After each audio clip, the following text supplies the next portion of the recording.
ప్రజల ప్రాణాలు కాపాడే వైద్యులపై దాడి చేయడం సరికాదని ఇండియన్ మెడికల్ అసోసియేషన్ సంఘం రాష్ట్ర అధ్యక్షుడు ద్వారకానాథ్ రెడ్డి అన్నారు. మహబూబ్నగర్ జిల్లా కేంద్రంలో ఓ ప్రైవేట్ ఆసుపత్రిలో చికిత్స పొందుతున్న మహిళ మృతి చెందడంతో మహిళ బంధువులు ఆసుపత్రి వైద్యులు రామ్మోహన్పై దాడి చేశారు. ఈ దాడిని నిరసిస్తూ మహబూబ్నగర్ జిల్లా కేంద్రంలో వైద్యులు భారీ నిరసన ర్యాలీ నిర్వహించారు.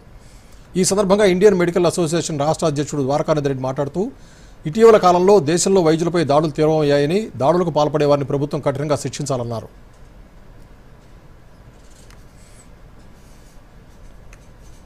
మహబూబ్ నగర్ పట్టణంలో జరిగిన ఇటువంటి చాలా హీనమైన ఘటన జరిగింది.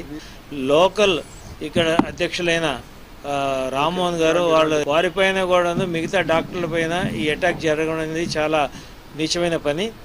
దీనికి కారణాలు దాన్ని ఎన్ని పక్కన పెట్టినా కూడాను ముఖ్యంగా ఇటువంటివి అసలు జరగకూడదండి. ఇప్పుడున్న సభ్యమైన సమాజంలో ఇటువంటి జరగకూడదు.